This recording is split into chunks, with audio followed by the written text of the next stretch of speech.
Well, good evening, everyone. I am Jeremy Panong, and I'm from BSed English 3B. So, by the way, good evening, sir. So, today I will be discussing, or not totally discussing, but I'm going to share my knowledge after reading chapter 1 to 3. So, by the way, I'm using my headset since it is loud outside. If I would not use my headset, there were some noises that would uh, disturb my video discussion.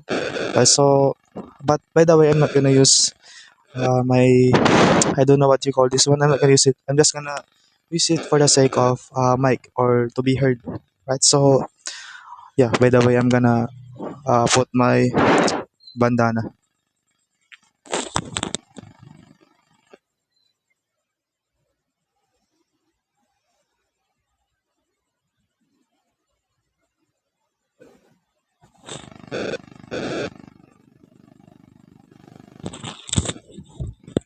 So all right, no.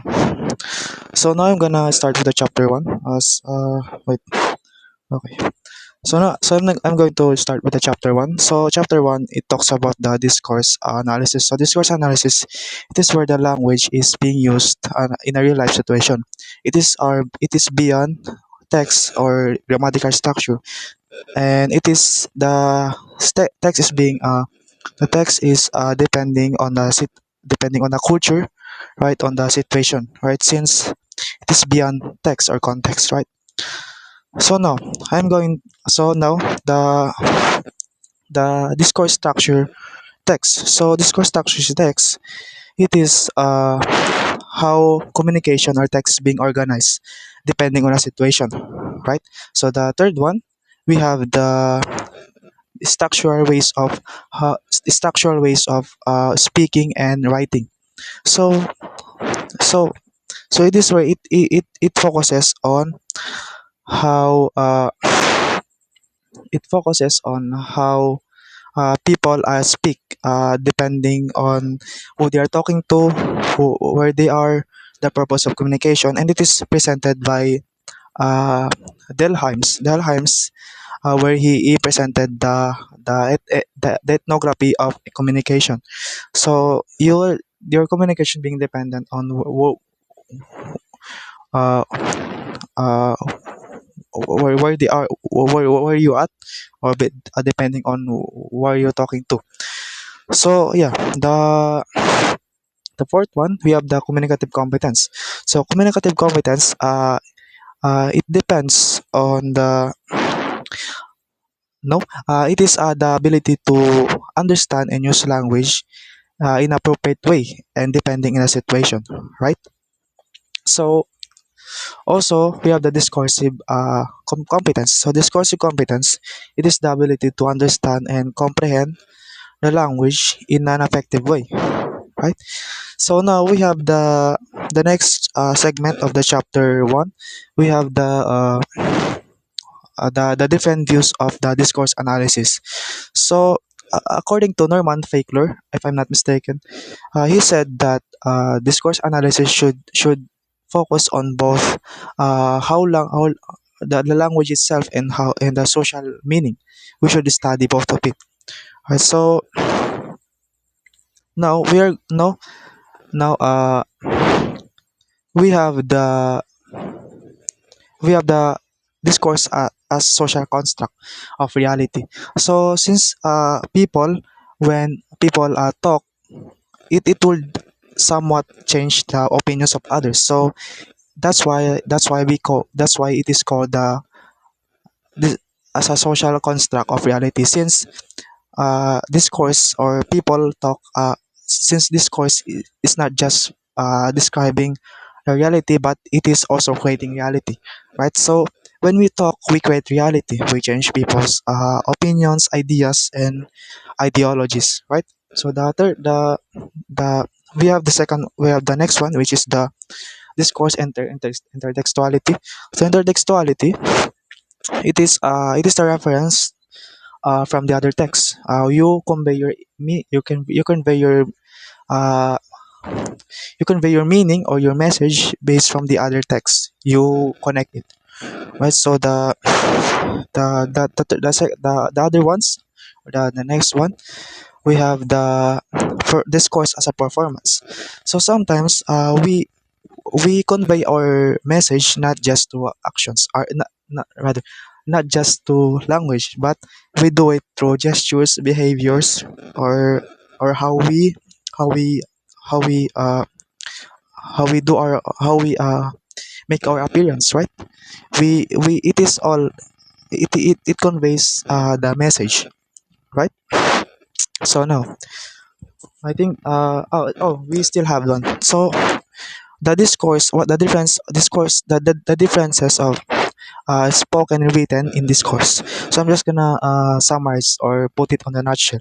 So discourse, written discourse, it is more informative, uh, no, compact and information heavy, right? It has also lexical dense, wherein it consists of the subjects, verb, and etc. So the spoken discourse, it is uh, it is uh, uh, it is more spread out and relaxed, right? So that's all for chapter one. So for the chapter two, we have the speech, the discourse community, discourse and speech communities, right? So for the discourse community, it is refers to the group of people where they share the common goals, the use of grammar, the language, and the themes of the text, or the me- or the yeah the text or the context, right? The message.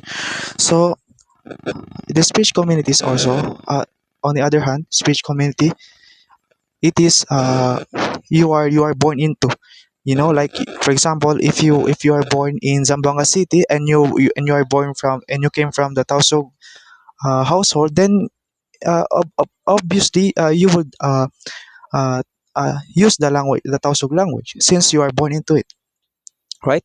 So now we have the communities within the communities. So communities, it emphasizes that the discourse community could overlap. So for example, if a person could be a teacher, could be a student, could be a parent, so it would overlap the different languages of this discourse analysis, since you are a part of it, right? So now we have the fourth one. We have the slang and identity. The slang and identity, it refers to the group of people where they use it, right? So it is, I think, a way of also concealing the conversation from the other people, or it is like a code, since it is a slang, right? You only that it is only the word that's being used within that particular group, right? So like for example, the CGI, or the CGI means, or no, the CMI, which means cannot make it, right? So that code or that abbreviation only being used particularly on that group. I mean, like, it is like to conceal the message from those people outside, right? So the we have the show that we have the discourse social. No, we have the three. Like we have the communities, we have the networks, and we have the collectiveness, collective. Right. So communities, it refers to the people where they work regularly. Collectiveness, it is the people connected by shared interest. Network, it is where they are being connected, but through electronics, or the email or messages. Perhaps it could be on Facebook, right? Okay. So now we have the identity and discourse. Identity, discourse, and gender.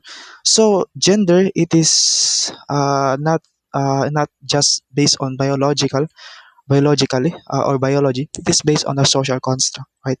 So since it depends on the situation, like, right? So like for example, if I am a boy in a situation where there is a different gender, or they are gay or whatever, I tend to adjust myself, right? So it is depending on the situation. So it's not really biological, it is just socially construct, right? So now, stuck. Okay, sir. Wait lang, sir. Okay. Mm, since okay, so we have the identity, discourse and identity, if I'm not mistaken.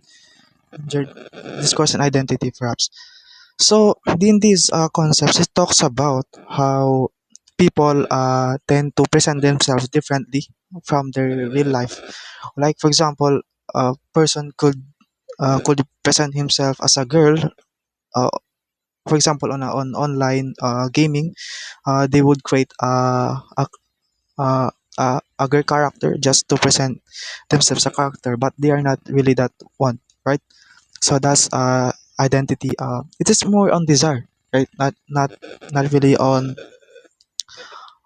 like facts, right? I think that's the on the chapter 2. So now we're going to the chapter 3, right? So but by the way, I still remember the chapter 1, the last one, the last part, the chapter in the chapter 2. We have the discourse and ideology. Right, so conversation is not completely neutral, since the conversation could be present some values, certain beliefs, ideologies, right? So we have the four types in this discourse and ideologies. We have the framing, backgrounding, the foregrounding, and assumptions. So framing, it is how ideas is being presented. Foregrounding, it is how the ideas is how it is what ideas is being emphasized. Backgrounding, it is what is and what information is being minimized mm, in that information, right? Or in that presentation. And fourth is the presupposition, or or what we assume to expect, or the expectation. I think that's for the chapter 2. So we are going to the chapter 3.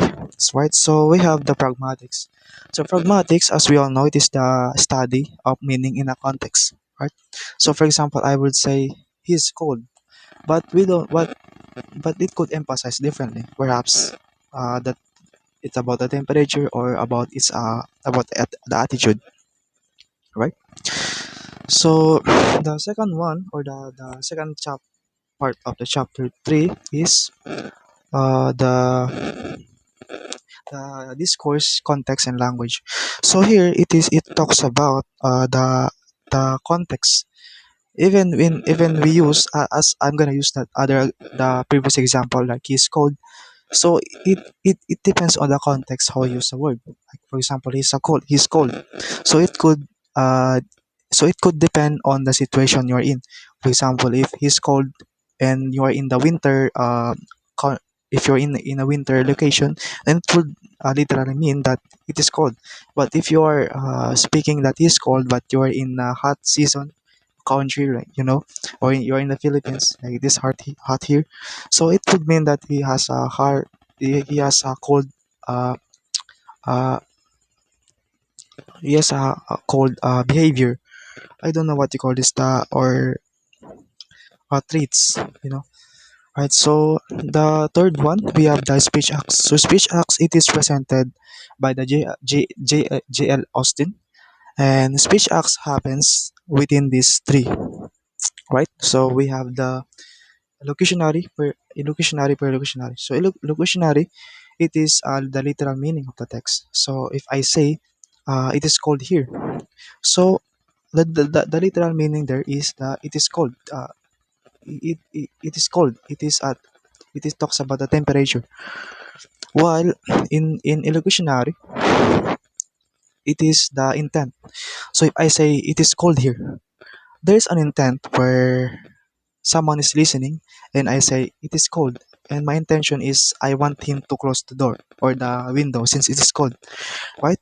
So the third one is the perlocutionary. Perlocutionary, it is the effect, right? If I said he's cold and he closed the door, that's the effect since he closed the door because of my words. precautionary effect, right? So we have the next one. We have the cooperative principle by Greece. So Greece, he presented the four maxims, which are the maxims on quantity, maxims of quantity, the quality, maxims of manner, the maxims of what? Quantity, maxims of manner, maxims of.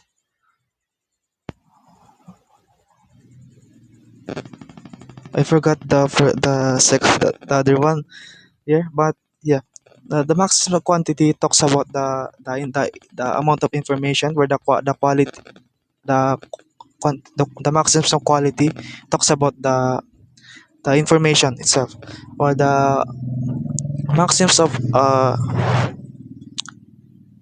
manner, right? The, it it talks about the ambiguity, like it should not be ambiguous when you want, if you want to give the information, right? So yeah, so the fifth one, the flawness. So there are times that we want to break the rules of these maxims in order for us to emphasize our emphasize what we want. Like for example, if someone asks me how was the date, and I answered the the food was nice.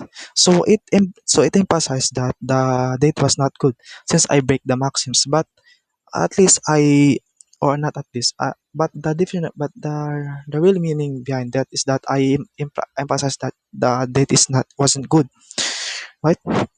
So now the third, so the next one, we have the cross cultural, right? So cross cultural, it, this concept, it focuses on or there focuses on the traits of one's culture. So there are times when things are considered as good in a certain culture, but in other one are not, right? So like for example, saying yes, in some culture it is good, but in some other culture it is not, since it is like direct, because some cultures they prefer indirect because due to respect, right? Not because direct, it is more on like rude, or direct is more like rude according to other country, right? Other culture. So now we have the implicator. So here it is where the maxims is being break also, and we found out, and we found out why. So it is, we implicate something just to break the maxims. So for example, how was the day, and I answered, I know, no, I'm gonna give another example. So if I say, uh, do you want to go with me, and the other person says, no, I want to study. So it implicates that he doesn't want to go with me, but, and at the same time he breaks the maxims of quantity, quantity by grace rather, right? So I think the last one is the politeness and it's politeness and politeness and failure, if I'm not mistaken. Politeness and pragmatic failure, if I'm not mistaken. And failures and pragmatic failure, right? If I'm not mistaken. It is all about when it is misunderstandings of two cultures, where when particular thing is being considered, when a particular thing is considered as respectful in a particular sense, particular culture, right? So if I say in a Filipino culture, we say might